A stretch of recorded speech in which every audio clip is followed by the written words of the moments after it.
So run lads, shoot lads, give us all a go. Run lads, shoot lads, you can do it, yes. Come on Newport County, oh, bang it in the net.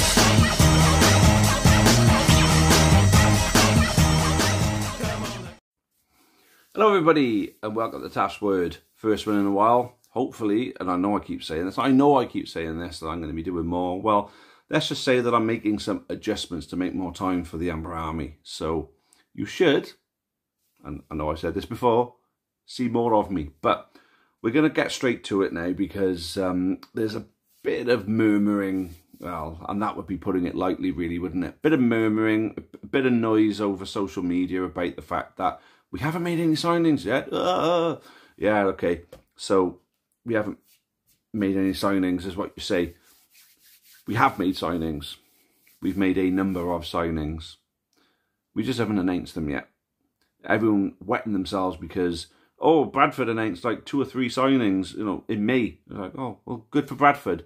Technically, they shouldn't have even been able to offer the pre-contract by that point. So my feeling is they must have paid a fee to offer the contract early or something. Or there may have been an agreement that the players that they signed then had basically said, I'm not going to be signing a new contract with you. Or they would have been told by their club that we're not offering you a new contract. Either way, there would have been some sort of exit negotiation initiated early, so they would have had permission to go out and speak to other clubs. Because technically, you're not allowed to approach a player still under contract because all these contracts are there until the 30th of June. You can't legally approach those players in a normal condition until the 1st of June. And that is the God's honest truth. When it's so basically the way that the Bosman rules work now is that if it's a player in the same country as what you're currently playing in, it's 1 month is the pre-contract window. When it's a different country, then it's 6 months, which is why on the 1st of January, some people announce that they're signing said player at the end of that season. So that's the way the rules work. Now, the transfer window technically wasn't open until the 14th, which I believe was a few days ago. Just because the window's open doesn't mean we've got to go and announce it to the world. We've signed all these players.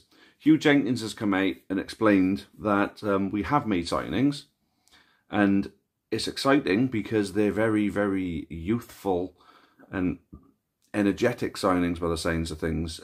It's a new philosophy introduced to Newport County by Mr. Jenkins, is that we're going to be reducing the average age of the squad, which, if you think about it, is a good thing, because when, you know, your best players are old, not old, but, you know, nearing their age of retirement from the football, it kind of lumbers you when the only plus when a player retires is that their wage bill goes back into the budget. You don't get a fee for them. Unfortunately, the experience that they bring with them is lost forever. So there's a bit of a benefit of having a younger squad. Another good benefit of having a younger squad is because when one of these younger players blossoms, they're a lot more valuable. You know, they sell for a lot more money. So you look at the way Swansea did it. They signed very youthful, energetic signings and they blossomed, but they all blossomed together to allow Swansea to jump through the divisions. And when they sold any of them players, they reinvested that money wisely on more good, young, prospect type players, you know, players who are going to be very, very good. So again, you go back and you look at Swansea, you had your stalwarts who stayed right through it, like your Leon Brittons of the world, for example. But then what you also had is your players who moved on, like Scott Sinclair, for example. You had players who made them money, which allowed them to go back out and get more players and keep progressing, you know. They made money, which means they had a transfer kitty to spend. So, oh, we got a fair bit of money here. Let's go out and make a bit of a marquee signing, you know, let's make a bit of a statement. bang, bang, bang, and then they've got the team that got them promoted. Another thing that he's going to be encouraging is the utilisation of our youth. Now, if you think of that, you think of some of the players that that have come through Swansea over the years. I mean, one great example, obviously, is Joe Allen, who was obviously a massive player. Another example of a player they sold, because they sold him eventually to Liverpool for a fair bit of money. And, you know, it funds, you know, the ability to go out and buy Wilfred Boney or Michu, you know, all the players that they had, you know, at the club that did amazingly for them when they were in the Premier League, and they ended up, you know, winning the League Cup and playing in Europe. And now, look, I'm as optimistic as anybody. Is that going to happen to us? You know, you look at it, you think, well, first of all, the optimist in you would say, well, yeah, why not? I mean, it didn't just happen for Swansea. It's also happened for the likes of Bournemouth and Brentford. You know, there are teams who have been at the bottom. I mean, look at Luton. Luton have just flown up there. Now, Luton had a bit of a big club behind them, but they also had the right, you know, recruitment focus, you know, the right, when a manager moves on, they bring the right manager in. I mean, Nathan Jones moved on. Rob Edwards is there now, and he took them into the Premier League. If there was a little bit more money for them, you know, and a little bit more, can I put it, attraction for a couple of better players to join them, then maybe they may have stayed up. They were getting very close, you know. I mean, as it turned out in the end, you know, the teams that ultimately went back down were the ones who would expect it to go back down. Although they always think there's always one of the three, you know, who generally tend to do quite well. And, you know, unfortunately, this year wasn't one of them years. Although you look at the year before that, all three teams who came up stayed up. 3 fresh teams went down.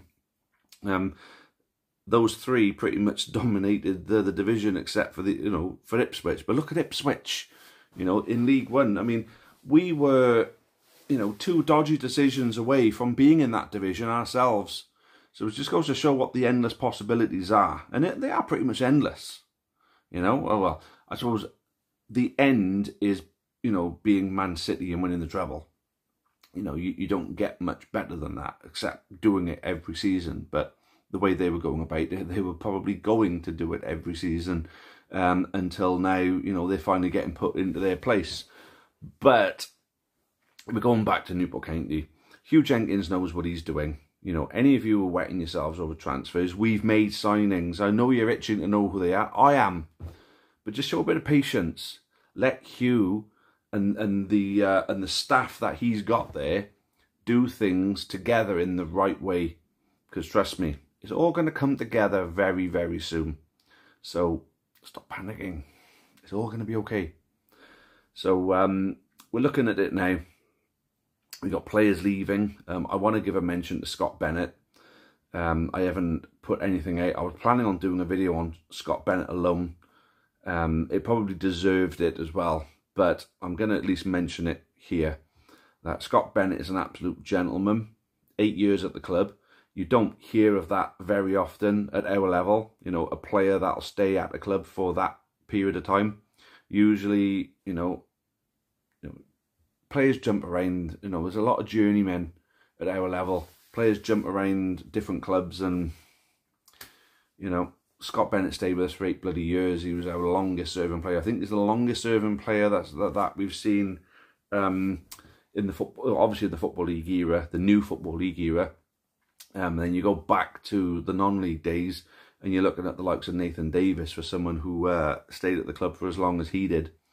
So you know, you got to big up to Scott Bennett there, because the guy has worked wonders for the club. He never turned out any less than a 7 out of 10 as a performance, and they were a rarity. Most of them were 8s, 9s and 10s. I just thought that he had everything about him. He scored goals for us with his head and his feet. He saved goals for us, you know, defensively. He linked the play really well. He was athletic. You know, he could run, he could tackle, he could shove people off the ball, he could win balls in the air. He did everything. but his knowledge of the game itself, his game management ability was just second to none, which is why for me he goes in as a central defensive midfielder in any sort of modern day Newport County all-time 11, you know, like I say, modern day, you know, if we're talking about an Exiles all-time 11, Scott Bennett gets in there. We're talking about a Newport County, both Exiles and Ironsides 11. There's another conversation to be had there, although he is in that conversation, along the likes of your Aldridges and your Tynans, John Relish and everybody else. There's so many, we've had so many good players. We've been blessed with good players over the years, as of well, any club could brag about their great players, but we had some truly special ones, to be fair, over the years. But most recently, you know, we've had the likes of Amond and Demetriou, Dolan, Joe Day's been awesome in goal. I mean, this isn't a video to talk about past players. This is a video talking about the ones that are going to be part of our team going forward. I've heard a little murmur, and usually when I get these murmurs from the sources that I have, more often than not, they generally tend to come true. And these murmurs are telling me that of these 5 or 6 players that we've supposedly already signed, Aaron Lewis and Matt Baker are 2 of them, which for me is fantastic if it's true. Absolutely fantastic. But we do need a bit of experience, and I think there's one thing to reduce the age level, you know, as an average, but to reduce it across the board would be a bit of a mistake, because you do need your experience. You know, James Clark is going to be heavily relied on. I've got a feeling he's going to be captain next season if Ryan Delaney isn't at the club. There's a lot of talk of him moving on, as there's talk of Aaron Wildig potentially moving on as well. The only other player we're waiting on knowing if he's signed a contract is Harry Charsley. And I'm afraid to say that the longer these things go on, the more likely it is that they've signed for somebody else. So I'd like, if we're going to hear something sooner rather than later, yeah, new signings are great, but I would like to see if we are keeping some of these players. So there's still 3. So there's Wildig, there's Charsley, and there's Delaney, yeah. So there's 3 we're still waiting to hear from. I'd like to hear about them first. As I say, you know, the longer it goes on, it's like Dom Telford. We were sweating all summer. Is Dom Telford going to sign for us again? You know, some people thought, well, he should really, because he found his form with us. Why doesn't he carry it on with us? Which is a very valid point. But, yeah, I mean, there was more money at Crawley. You know, it's a short career, and at our level, they don't get an awful lot of money. So for a career like that, you got to take what you can get while you can get it. Fill your bank account with as much money as possible. Obviously, live a decent life. You know, you're playing football, you're earning decent money. Live like you're earning decent money, but make sure you're keeping some back. You know, plan for the future for you and your family. You've got to do it. It's got to be done. But I'd like to think that now we've got players off the wage bill who were on stupid money, by all accounts. I'm not going to throw figures out, you know, over this video, but all I know is that where certain players have left now, the wage bill is opened right up. Plus, when Hugh Jenkins took over, to stop the rot with the finances, he threw $500,000 in, and then the cup run on top. I think financially, as long as the books are balanced and the cut money isn't depleted too much, I'd say that we can have a potentially competitive budget for next season. And the squad that Graham have put together, which for me is a good squad, just light, could do with a few quality signings, which this extra bit of money will help facilitate. But numbers, you know, I know they say quality over quantity, but you do need a squad. You do need a squad. So in this case, quantity is going to be important. So it'd be good if we can keep the 3 that we're waiting on. If at least 2 of them are signing, it'd be good to know as soon as. But then, you know, if there's already 5 or 6 through the door, then, you know, we're in a good position then, aren't we? Just got to be patient and wait. I'm sure before pre-season starts, because there's going to be people, you know, these players are going to be turning up, you know, for pre-season. and it'd be a bit shambolic if we don't know by then. But as long as we know by pre-season who these players are, there's no reason to worry. So let's see. All I know is that I'm looking forward to the friendly matches in the summer. I think we've got some good ones. Unfortunately, Bristol isn't in front of the fans, is behind closed doors. That's the only disappointing thing, really. I mean, Undies, you may as well, sitting down to shit, or the sky going black at night. Newport County playing Undy in a pre-season friendly at Undy is, the natural occurrence. Barry away would be nice. Kidderminster away would be a good day out as well. So I'm looking forward to them. Yeah, so let's see how things go over the summer now. Thanks for watching, and as I said, more of these to come. Any particular subject matter you'd like me to cover, as I always say, drop a comment and say, yeah, I'd like to hear your thoughts on this. Just say what this is. That's all you've got to do. All right. Thanks for watching. Cheerio for now, as always. Up the county.